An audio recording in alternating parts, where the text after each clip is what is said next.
দেখো বিশ্বাস কতটা প্রভাবশালী। যে বিশ্বাস মানুষকে আলোকিত পথ দেখায়, সেই বিশ্বাসই মানুষের থেকে আলো কেড়ে নেয়। একটা রহস্যময় চার্লস, যেখানে একবার ঢুকতে তো পারা যায়, তবে বের হওয়া যায় না।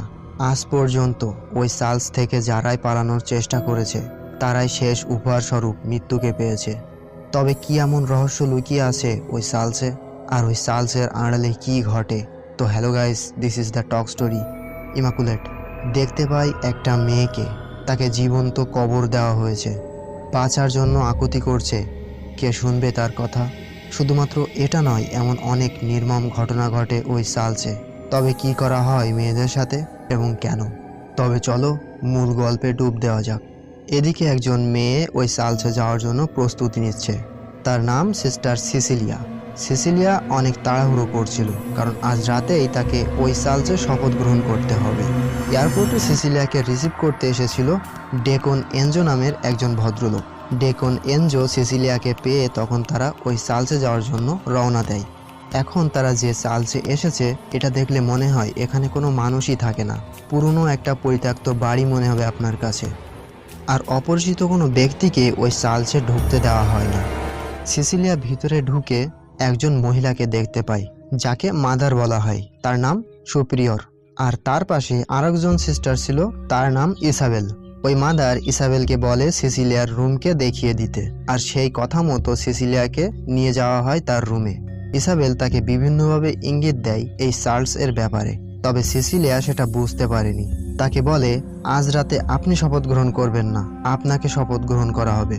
এর অর্থ সিসিলিয়া হয়তো বুঝতে পারেনি, তবে বুঝতে পারবে কিছুদিন পরে। ওই শপথ গ্রহণ অনুষ্ঠানে তাকে বিভিন্ন বিষয়ে প্রতিজ্ঞা করতে হয়েছিল। তার মধ্যে অন্যতম একটা পয়েন্ট হলো তার নিজের সতীত্বকে রক্ষা করা। এর আগে যদি কোনো পুরুষের সাথে সম্পর্ক থাকে, তাহলে সেটা স্বীকার করা। তাদের এই প্রতিজ্ঞা করানোর একটা বড় উদ্দেশ্য রয়েছে, কারণ তাদের পরবর্তী টার্গেট সে। এখন সিসিলিয়ার সাথে কি করতে চাইছে ওরা? ওই রাতে মাদার সুপিরিয়র সিসিলিয়ার হাতে একটা পেরেক দেয়, আর ওই পেরেকটা খুব যত্ন করে রেখেছিল তারা। বলে ওই পেরেকটা দিয়ে যিশুকে ক্রুশবিদ্ধ করা হয়েছিল, আর এটা এনে রাখা হয়েছে জেরুজালেম থেকে। সিসিলিয়া ওই পেরেকটা হাতে নিতেই জ্ঞান হারিয়ে মাটিতে পড়ে যায়।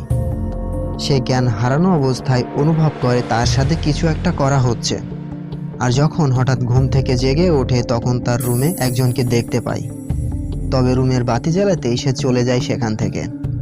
আর এর কিছুদিন পরে সিসিলিয়া বুঝতে পায় সে প্রেগনেন্ট। তাকে সবাই প্রশ্ন করতে থাকে সে কারোর সাথে সম্পর্ক করেছে কিনা। তবে সিসিলিয়া বলেছিল সে কারোর সাথে সম্পর্ক করেনি। তখন তারা নিশ্চিত হয়ে যায় এটা একমাত্র যিশুই। আর তখন থেকেই সিসিলিয়াকে রানীর মতো সম্মান দিতে থাকে সবাই। তবে গুয়েন এটা অনুভব করেছিল যে তার সাথে যেটা ঘটেছে সেটা একটা অপরাধ। তবে কি অপরাধ হয়েছিল সিসিলিয়ার সাথে, যার জন্য গুয়েন এই ঘটনার প্রতিবাদ করছে? তার এই প্রতিবাদের কারণে ফাদার টেডিসি গুয়েনকে তুলে নিয়ে যায়, আর তার জিহ্বা কেটে নেয়, একটু একটু করে মারে তাকে। আর এটা নিজের চোখে দেখেছিল সিসিলিয়া। সিসিলিয়া তখন বুঝে গিয়েছিল এদের ভিতরের রূপকে। এজন্য সিসিলিয়া সেখান থেকে পালানোর চেষ্টা করে। সে পরিকল্পনা করে একটা নাটক সাজায় যে সে প্রসব যন্ত্রণার ভং ধরবে, আর গির্জা থেকে বাইরে এলেই সে পালিয়ে যাবে। আর ঠিক তেমনটাই করল সিসিলিয়া। সবাই তখন ঘুমিয়ে। এর মধ্যে সে চিৎকার করতে থাকে। সকলে সেখানে এসে দেখে তার বেডটা রক্তে ভেসে যাচ্ছে। এখনই হাসপাতালে নেওয়ার প্রয়োজন, নইলে বড় একটা দুর্ঘটনা ঘটতে পারে। সুপিরিয়র তাদেরকে বিদায় দিয়ে যায় সিসিলিয়ার বেডের পাশে, আর সেখানে দেখে একটা মুরগির পালক। আর যখন সিসিলিয়ার বেডের নিচের রক্তাক্ত কাপড়গুলো বের করে, সেখানে দেখে একটা মুরগির মাথা। তখনই সুপিরিয়র সিসিলিয়ার নাটক ধরে ফেলে, আর ফোন করে ফাদার টেডিসিকে সেটা বলে দেয়। সেখান থেকে আবারও ওই গির্জাতে নিয়ে আসা হয় সিসিলিয়াকে। সবার মনে হয়তো প্রশ্ন আসতে পারে, 2024-এ এসে কিভাবে যিশুকে ফিরিয়ে আনবে ওরা? তাহলে মনে করে দেখুন, তারা যে পেরেকটা এনেছিল ক্রুশ থেকে, ওই পেরেকে লেগেছিল যিশুর রক্ত ও টিস্যু, আর সেখান থেকে পেয়েছিল যিশুর জেনেটিক কোড। এদিকে ফাদার টেডিসি হলো একজন জীববিজ্ঞানী। এজন্য টেডিসি যিশুর একটি কৃত্রিম ভ্রূণ প্রস্তুত করে সিসিলিয়ার গর্ভে স্থাপন করে দেয়। এটা করে আসছে 20 বছর ধরে, বিভিন্ন মেয়ের উপর এক্সপেরিমেন্ট করে, তবে একটিও সফল হয়নি। আর যেসব মেয়েদের উপর এক্সপেরিমেন্ট করে সফল হয়নি, তাদের প্রত্যেককে হত্যা করা হয়। এদিকে যদি সিসিলিয়ার গর্ভ থেকে সফলভাবে যিশু জন্মগ্রহণ করতেও পারে, তারপরেও সিসিলিয়াকে মেরে ফেলবে তারা। এজন্য সিসিলিয়া সেখান থেকে পালানোর সুযোগ খুঁজছে। সিসিলিয়া ওখান থেকে বের হওয়ার একটা সুড়ঙ্গ পেয়েছিল।